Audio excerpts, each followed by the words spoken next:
So, good evening mga tito, tita. Friday night. May pupuntahan lang tayo na isang cafe malapit dito sa amin. So, iikot ko na lang kayo dito sa Santa Maria. Kasi, malapit lang siya. So, probably gusto ko lang magkaroon din ng time magmotor at ma-discover din yung cafe. So mamaya makikita nyo kung doon cafe yung tinutukoy namin. At medyo traffic ngayon, Friday. Siyempre, wala nang bago doon.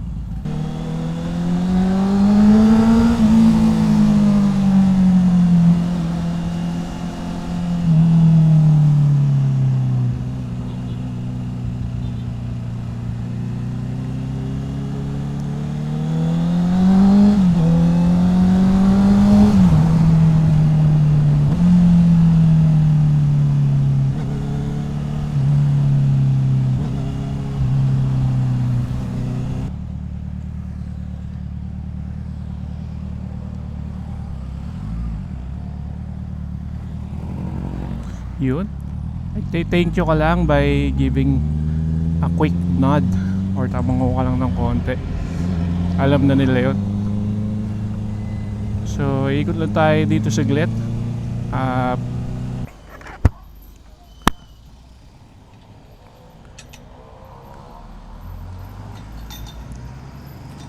Magwi-withdraw lang tayo saglit para may pangkain tayo. So yeah, si OBR, si Mrs. Wala naman akong unofficial background, no? So si Mrs. na lang.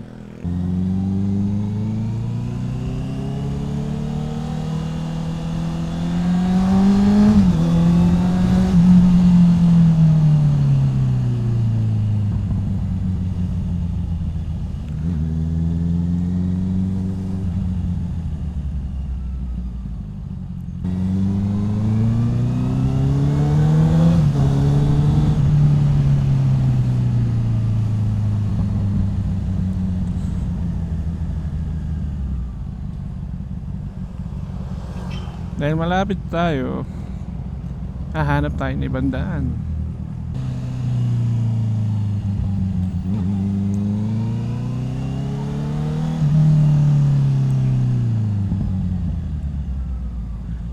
So dadaan tayo mga tito-tito sa gilid ng dike or dike ng ilog. Hindi ako lagi nadaan dito pero yeah, I might as well i-try yung kalsada. So dito yung normally terminal ng mga jeep sa Santa Maria. And dito tayo dadaan sa bagong kalsada or yung bagong gawang tulay dito, ano, para malibot natin. Sana goods yung capture ng video kasi may kadiliman sa lugar na to. Parang hindi enough yung ilaw ng solar. So samahan nyo kami. We're heading na dun sa cafe. And tingnan natin kung ano meron dito pag gabi.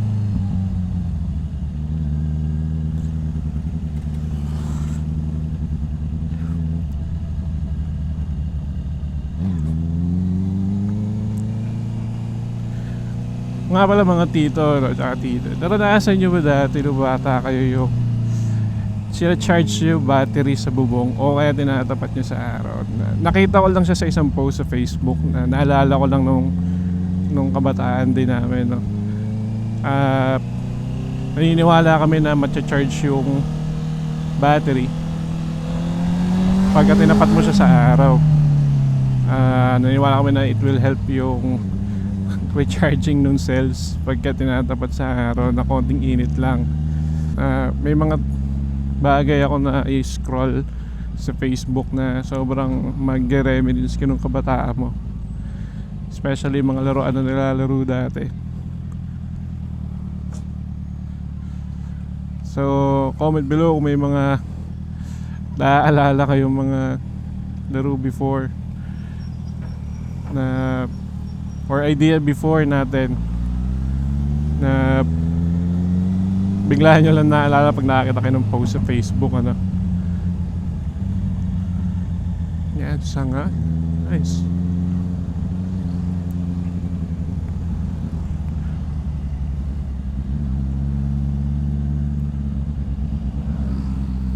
Ito ay cafe din. Pagkakaalam ko, Kainan at Cafe.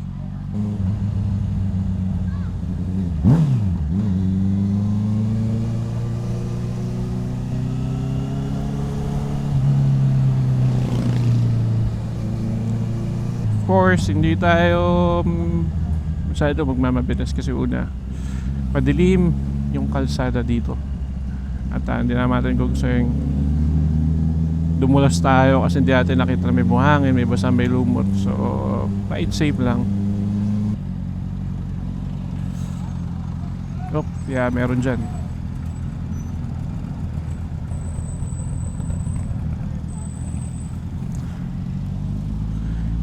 So yun, malapit na tayo. Inikot ko lang talaga kayo dun sa may bandang bago gawan tuloy sa amin. May mga kainan doon. We're gonna try that soon. But ito muna.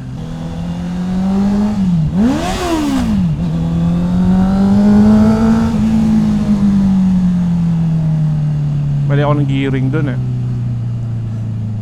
Pumasok ng neutral. Beach Cafe. Yan, konti lang tao. So hopefully may parking tayo sa gilid. Ano?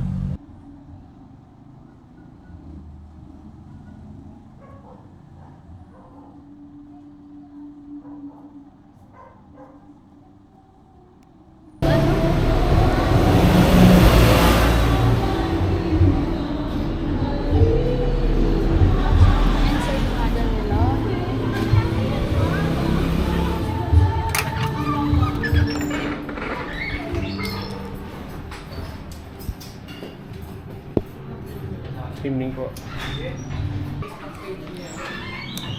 Starting pa lang sa YouTube. Tito Ron Moto. Mga coffee shop yung kina-cover namin. Papalo ko na.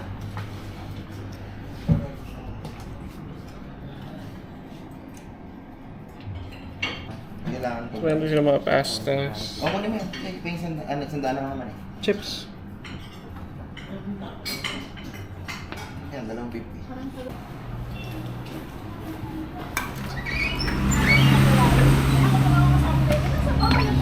Gusto ko yung idea. So, umorder tayo ng beef tapa and Spanish latte. And ito yung pinaka labas nila. Ano? Pwede naman doon sa loob na air condition. This one is al fresco. Yan.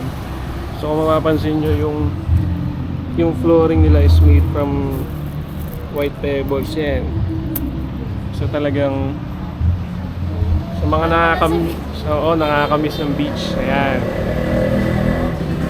Ang cool niya eh.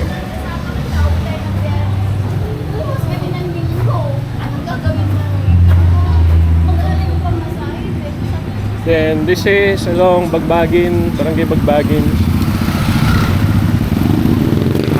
Yung pala ng Pepper's Grill. Yeah, Beach Cafe. Sobrang ganda ng vibe niya sa gabi. Kaya gabi namin siya pinuntahan.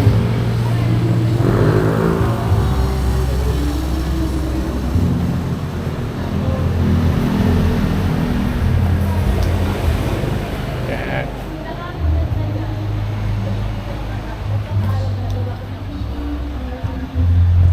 Wait na lang natin pagkain.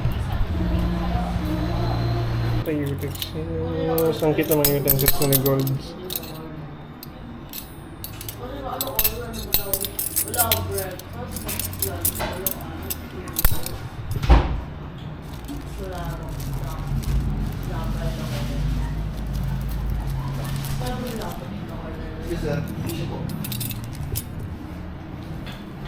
Thank you.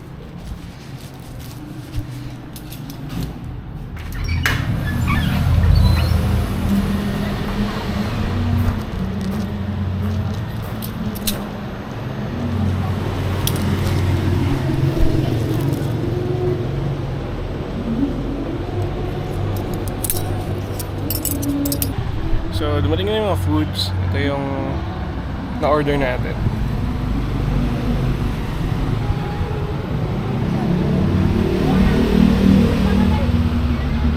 meron tayong carbonara, strawberry, Spanish latte, and then beef tapa. Wala ka ba tayong beef tapa? No? Tayo.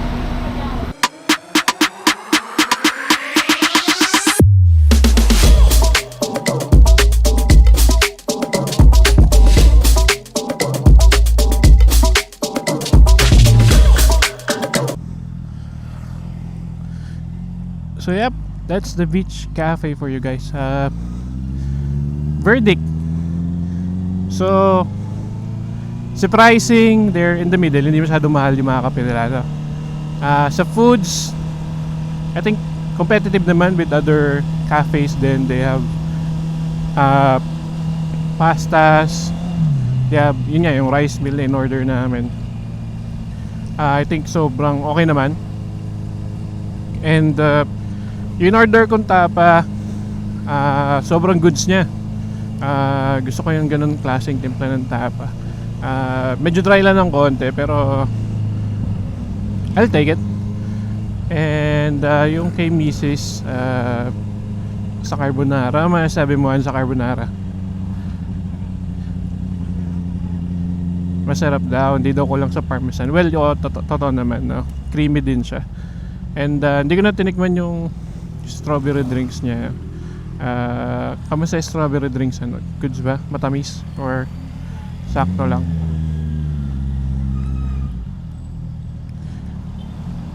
Kaya tayo dumaan sa may bayan.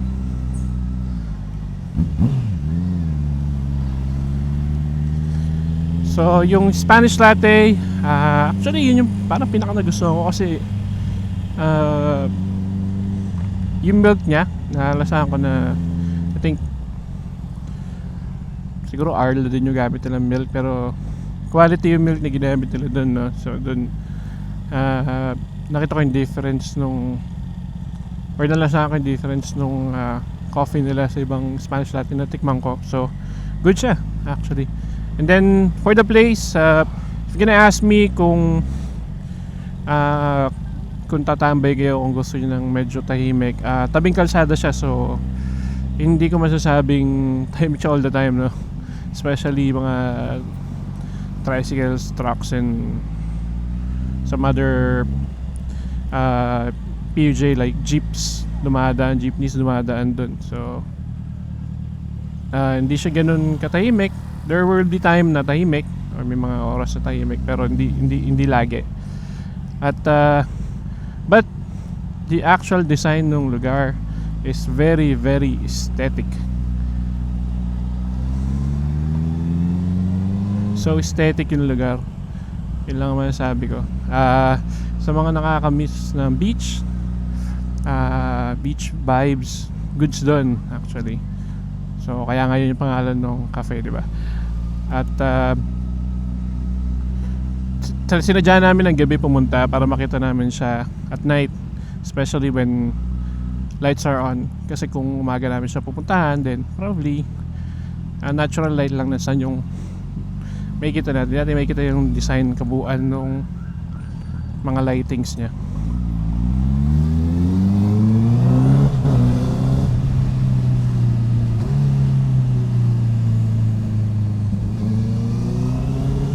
So, final verdict, I think it's good for the price. Tamang tambayan lang din, tamang pwesto for usap.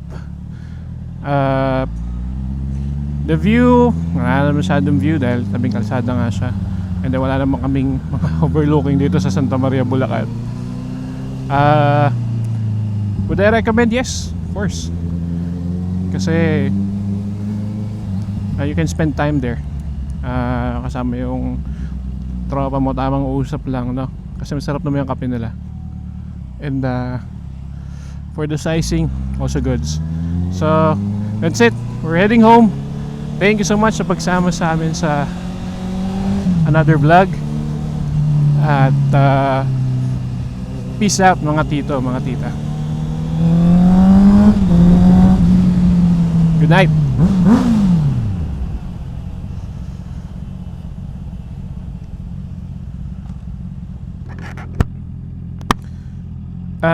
Shoutout nga pala kay Efrelyn Torrifiel, yung kasabay ko doon sa Coffee Garden last time. Thank you so much for subscribing. Thank you rin kay Kuya doon sa Coffee Garden for adding another subscriber sa atin. Maraming salamat. Also sa mga bagong subscriber, maraming salamat. Currently 82 na tayo, no? Kalahin mo yun. From 0 to 82.